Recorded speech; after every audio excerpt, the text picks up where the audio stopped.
வணக்கம் மக்களே, நாம இந்த ஆரோக்கியமான பதிவில் நம்மளுடைய எலும்புகளை பலம் பெற வைக்கிறதுக்கு என்னென்ன மாதிரியான ஆரோக்கியமான உணவுகளை எடுத்துக்கொள்ளணும் அப்படின்றத பற்றி தான் பார்க்க போகிறோம்.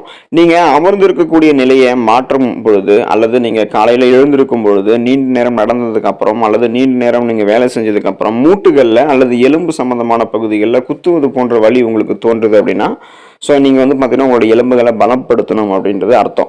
குறிப்பாக முதுகு வலி, தோள்பட்டை வலி மற்றும் இடுப்பு பகுதியில் அடிக்கடி இந்த மாதிரி வலி தோன்றுச்சு அப்படின்னா எலும்புகள் உங்களுக்கு கண்டிப்பாக பலவீனமாக இருக்குது அப்படின்றது அர்த்தம்.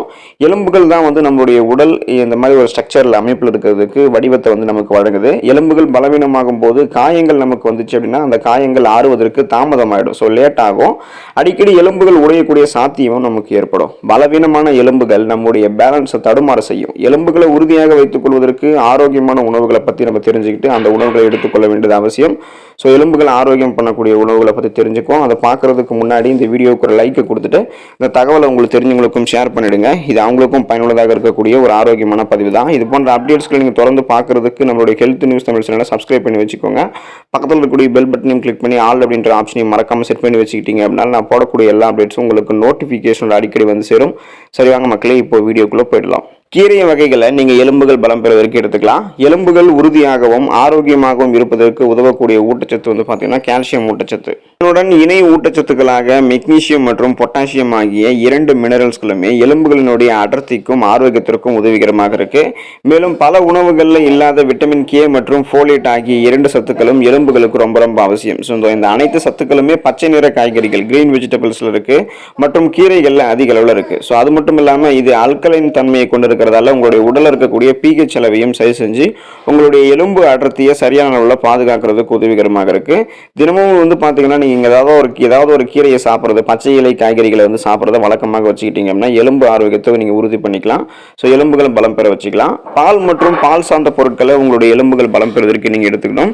எலும்புகள் கால்சியம் அப்படின்னு சொன்னாலே, எலும்புகளுடைய ஆரோக்கியம் அப்படின்னு சொன்னாலே பார்த்தீங்கன்னா கால்சியம் தான் அதுக்கு அடிப்படை ஊட்டச்சத்து. உடல்ல கால்சியம் சத்து குறைபாடு ஏற்பட்டுச்சு அப்படின்னா எலும்புகளுடைய அடர்த்தி குறைவதோடு மட்டும் இல்லாம எலும்புகளை பலவீனமாக்கி எளிதில் அது உடைஞ்சு போக வச்சிரும். ஸோ இதனால தான் குழந்தைகளுக்கு அவங்க வளரக்கூடிய பருவத்தில் பால் பார்த்தீங்கன்னா அதிகமாக அவங்க கொடுப்பாங்க. ஸோ அதில் நிறைந்திருக்கக்கூடிய சத்துக்கள் அவங்களுக்கு அதிகமான எலும்புடைய அடர்த்திக்கு பார்த்தீங்கன்னா உதவிகரமாக இருக்கும். அனைத்து வகையான பால் பொருட்களிலுமே கால்சியம் சத்து நிறைஞ்சிருக்கு. பால், வெண்ணெய், தயிர், சீஸ் அப்படின்னா சொன்னோம்னா வெண்ணெய்னு சொல்லுவோம். ஸோ பன்னீர் அப்படின்னு சொல்லக்கூடிய உடலுக்கு தேவையான கால்சியம் சத்தை பால் பொருட்கள் இருந்து தான் நம்ம பெறலாம். பால் பொருட்கள் அலர்ஜி அப்படின்னு சொல்றவங்கலாம் தாவரங்கள்லேருந்து பெறப்படக்கூடிய பால் வகையின் மூலம் தங்களுடைய உடலை தங்களுடைய உடலுக்கு தேவையான அந்த கால்சியம் சத்துக்களை பார்த்தீங்கன்னா பெற முடியும். ஸோ பால் மற்றும் பால் பொருட்களை கால்சியம் சத்து பெறுவதற்கு நீங்கள் எடுத்துக்கிட்டீங்கன்னா எலும்புகள் உங்களுக்கு பலம் பெற ஆரம்பிக்கும்.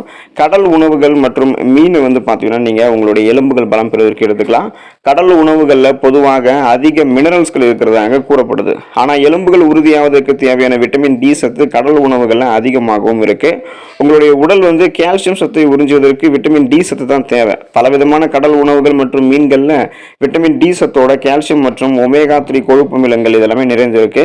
இது எலும்பினுடைய அடர்த்தியை அதிகரித்து வயதாக கூடிய காலத்துல ஆஸ்டியோபோரோசிஸ், எலும்பு மெலிவு நோய் உள்ளிட்ட பலவிதமான எலும்பு குறைபாடுகளை தவிர்க்கிறதுக்கு உங்களுக்கு உதவிகரமாக இருக்கும். சைவ உணவு பார்த்தீங்கன்னா சாப்பிடுபவர்கள் இயற்கையாகவே விட்டமின் டி சத்தை சூரிய ஒளியின் மூலமாக பெற முடியும். ஸோ எப்படியாவது விட்டமின் டி சத்தை நீங்கள் பெறுவதன் மூலமாக கடல் உணவுகளையும் மீன்களையும் நீங்கள் சாப்பிடுவதன் மூலமாக எலும்புகளை பலம் பெற வச்சுக்கலாம். விதைகளை நீங்கள் எலும்புகள் பலம் பெறுவதற்கு எடுத்துக்கலாம். கால்சியம் தவிர புரதம் மற்றும் வேறு சில மினரல்ஸ்களும் எலும்பினுடைய ஆரோக்கியத்திற்கு தேவை. Magnesium, zinc, vitamin E, folate ஆகிய அனைத்து மினரல்களுமே பாதாம், அப்புறம் பிஸ்தா, முந்திரி, சூரியகாந்தி விதைகள், ஆளி விதைகள் இது போன்றவற்றில் அதிகமாக இருக்கு. ஸோ விதைகள் மற்றும் நட்ஸை கண்டிப்பாக உங்களுடைய எலும்புகள் பலம் பெறுவதற்கு நீங்கள் எடுத்துக்கலாம். ஆரஞ்சு பழத்தை நீங்கள் பழ வகைகளில் எலும்புகள் பலம் பெறுவதற்கு எடுத்துக்கலாம்.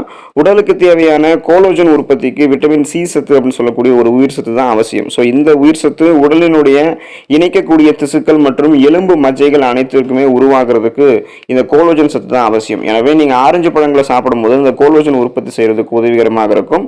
எலும்புகள் உங்களுக்கு பலம் பெற ஆரம்பிக்கும். ஆகையால இந்த உணவுகள் அனைத்துமே வாரத்தில் சுழற்சியின் அடிப்படையில் நீங்கள் எடுத்துக்கோங்க. உங்களுடைய எலும்புகள் பலம் பெற ஆரம்பிக்கும். எலும்புகள் சார்ந்த எலும்பு மெலிவு நோய், மூட்டு வலி, முதுகு வலி, ஆஸ்டியோபோரோசிஸ் போன்ற எந்த விதமான பிரச்சனையுமே உங்களுக்கு இருக்காது. அப்படி இருந்தாலும் அது குணப்படுத்தப்படும்.